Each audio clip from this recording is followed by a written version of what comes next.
It may be hard to believe, but JuJu Smith-Schuster's barely 27 years old. But despite his youth and household name, he hasn't had a season over 1,000 yards in 5 years. While some of his peers are in their prime putting up big numbers, Smith-Schuster feels like an afterthought at this point. So what happened to JuJu, and how did we get here? Before the name JuJu Smith-Schuster, he was known as John Smith. The name JuJu was given to him by his aunt, and right after turning 18, he added Schuster to his last name as a tribute to his stepfather. JuJu was a highly touted football player since playing in his youth, and even caught the eye of Snoop Dogg when playing in his football league. Snoop Dogg even gave JuJu the nickname SportsCenter for his highlight plays that he would frequently make. Growing up in California, it made sense for JuJu to stay local, and although he almost attended Oregon, he decided to join Steve Sarkisian at USC. Smith-Schuster played 40 games in 3 seasons at USC, and had a monster sophomore season with over 1,400 yards and 10 touchdowns. He was first team all Pac-12 in 2015, and his 1,454 receiving yards that year were the 3rd most in the school's history. Number 1 is actually former Jaguars wide receiver Marquise Lee. In January of 2017, JuJu declared for the NFL draft, and was actually the youngest player in his entire class. He was actually the 5th youngest player to ever play in an NFL game when he made his debut. Hence why him being 27 feels so young, considering he's been around for what feels like a long time. Entering the 2017 draft, JuJu was ranked as Sports Illustrated's 4th ranked wide receiver in the class, behind names like Corey Davis, John Ross, and Mike Williams, 2 of which have basically already retired. He had to wait until day 2, but Smith-Schuster heard his name called 62nd overall by the Pittsburgh Steelers. And funny enough, 7 picks later, the Rams took fellow wide receiver Cooper Kupp. But at first, it looked like Pittsburgh struck gold, as the youngest player in the league got off to a really good start. JuJu came into the 2017 season as a backup wide receiver behind Antonio Brown,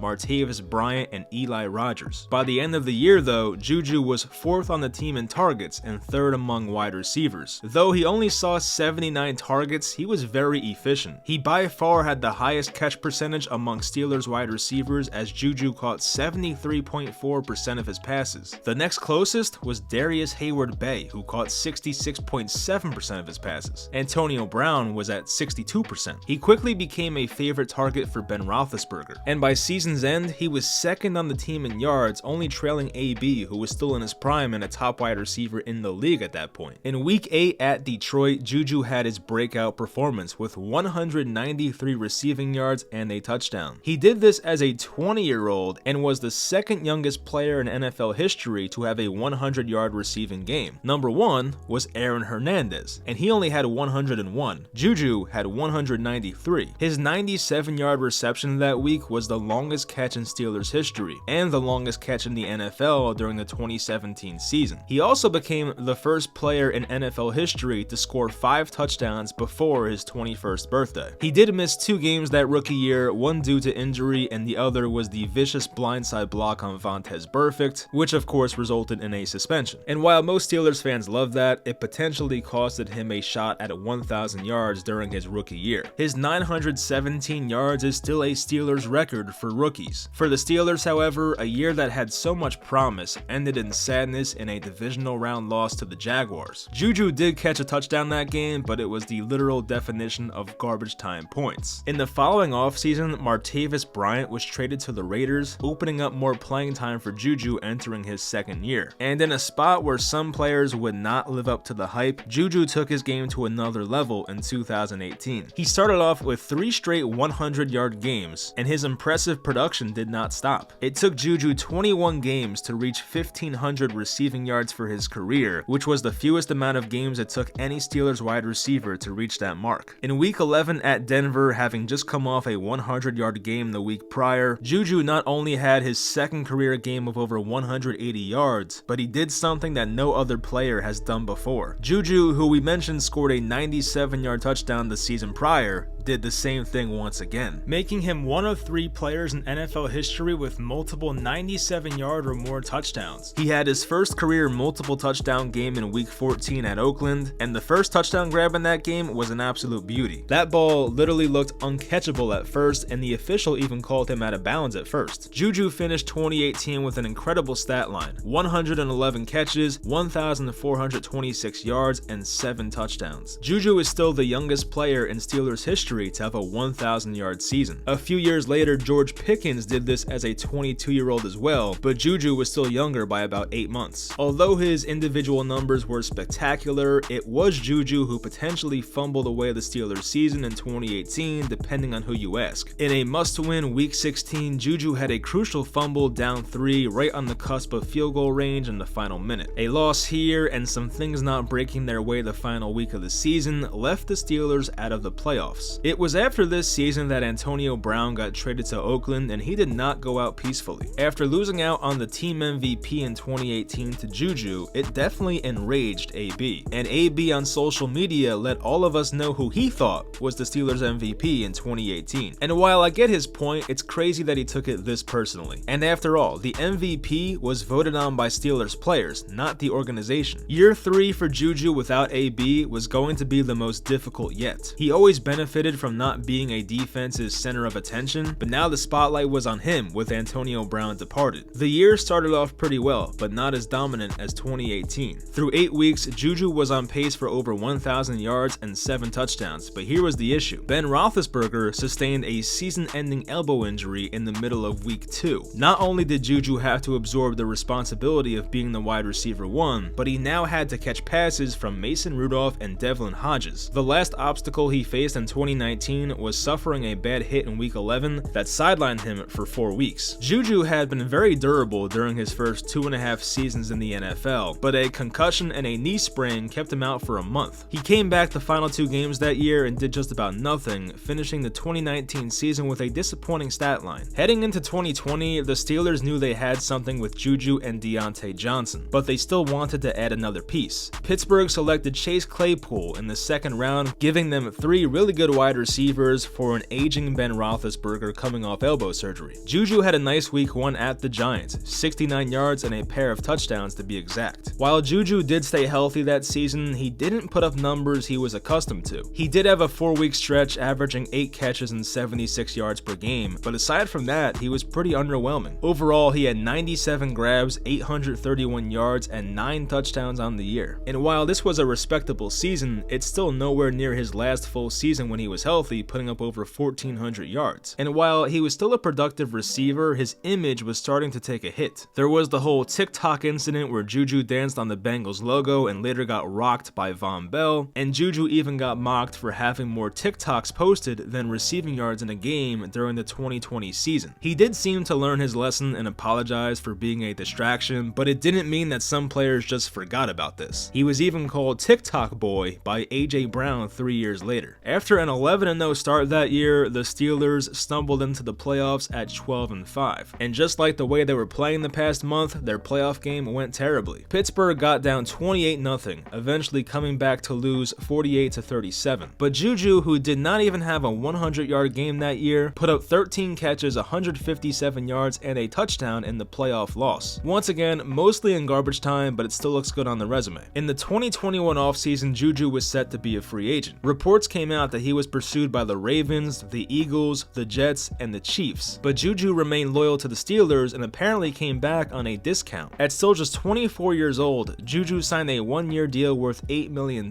turning down some better offers from other teams. The 1-year deal was a bit surprising, but maybe the offers were not there, especially with the cap restraints coming off the COVID season. 2021 would end up being the most disappointing season of JuJu's career. He got off to a very underwhelming start, averaging just 32 yards per game the first quarter of the season. Week 5, though, would end up being his last game of the season as he suffered a shoulder injury versus Denver. Walking off the field in Week 5 would end up being his final game in a Steelers uniform. He finished that season with 15 catches and 129 yards in roughly 4.5 games. In the 2022 offseason, at the age of 25, JuJu was hitting the open market again, and this time the assumption was it would be for a multi-year deal. But once again, it was a 1-year deal, this time with Kansas City. And to make it even more puzzling, he signed a 1-year deal worth $10.75 million, but his base salary was only $3.25 million. This meant that over $7 million of his $10.75 million was incentive-based. Talk about betting on yourself. So why couldn't JuJu get a long-term contract, you may ask? Well, one of the reasons was NFL GMs viewed his position as pretty replaceable. A slot receiver in his mid-20s who has been declining in explosiveness and just missed over half the season the year prior. But what I think the main reason are the knee injuries he suffered in 2019 and 2020, which made teams feel uneasy about making a long-term commitment to JuJu. It was something he would have to manage, but it was evident to GMs around the league that JuJu was not the same level of game changer that he was his first 2 years in the NFL. In 2022, JuJu played in all but one game due to a concussion and put up a pretty similar stat line to his 2020 season. He was second on the team in targets, well behind Travis Kelce, but JuJu caught 78 balls for over 900 yards and 3 touchdowns. In the playoffs, he did not do anything too impactful the first couple games, but in the Super Bowl, he had 7 catches and drew a third down pass interference, which basically iced the game. Winning the Super Bowl that year and playing over half the snaps in the Super Bowl gave JuJu another $1 million in incentives. By season's end, he earned $8.5 million of his $10.75 million contract. So to his credit, he did a good job hitting those incentives. In 2023's free agency, JuJu hit the market as a 26-year-old coming off a Super Bowl winning season and playing a pretty big role in that too. Rather than returning to KC, JuJu finally got himself a multi-year deal, inking a 3-year, $25 million deal with the New England Patriots. Other than the length of the contract, it's still a puzzling move till this day. JuJu emphasized he always wanted to play for Bill Belichick, and the two had mutual respect for each other based on Bill Belichick double-teaming JuJu during their matchups when he was a Steeler. But leaving Mahomes and Andy Reid was definitely a tough thing to do. Even for the Patriots, they could have just re-signed Jacoby Myers to play the same role. I complained about this in September, but I digress. Before the year even started, there was already some drama about JuJu and his knee issues. NFL reporter Albert Breer literally went on camera and said JuJu Smith-Schuster's knee is a mess and could explode at any point. This was an odd way of wording it, and it definitely made headlines, but JuJu himself had to shoot this down, saying he did not think it was true and his knee was getting stronger every day. The concerns made sense. After all, JuJu admitted he could not walk for a few days after the AFC Championship the year prior, and he had an off-season knee surgery to clean up some things, whatever that means. Anyway, to put it bluntly, it was a miserable season in New England, not just for JuJu, but for everyone. JuJu played in 11 of 17 games, missing time with a concussion, an ankle injury, and some coaches' DNPs. Aside from a 90-yard game at Pittsburgh, the team that drafted him, JuJu's highest receiving total in a game last year was 51 yards. Overall, he had 260 yards and just 1 touchdown on the season. And the reason he joined the Pats, which was Bill Belichick, was let go after his first year there. Today, JuJu is just 27 years old, but the days of him being one of the better wide receivers in the game are long gone. And you don't have to look at fancy advanced metrics or stats to see this. The eye test will tell you that the explosiveness he once possessed his first 2 years is long gone. I mean, he literally had back-to-back 97-yard touchdowns in his first 2 years. His longest reception since 2019 is 53 yards. He's just not what he used to be. And it's not even just that. I do think he benefited largely from playing across one of the league's best wide receivers in his first 2 years. It's been a roller coaster of a career through 7 NFL seasons for JuJu. After 2018, he looked like he would be a top 10 wide receiver for a long time, but it never happened. Then it was the TikTok boy phase in 2020. Then it was the Super Bowl year in KC where he put up his best numbers in 4 years. And now he's just this wide receiver who feels much older than he is, whose knee is a ticking time bomb apparently. This sort of reminds me of the Todd Gurley situation, but at least JuJu's still in the NFL. Gurley had a few seasons of being one of the, if not the best, running backs in the entire NFL. But by the age of 26, he was out of the NFL due to his knees. It's kind of sad how JuJu's career has transpired in recent years, but at least for him, he's under contract for 2 more years and does not turn 30 for over 2 more years. We'll see if he can stay healthy and maybe have a late career resurgence in the slot, just like Larry Fitzgerald did in the mid-2010s. Although comparing someone to Larry is pretty foolish, but you never know. But that'll do it for this video. Of course, leave a like and subscribe if you did for more NFL content, and I'll talk to you guys next time.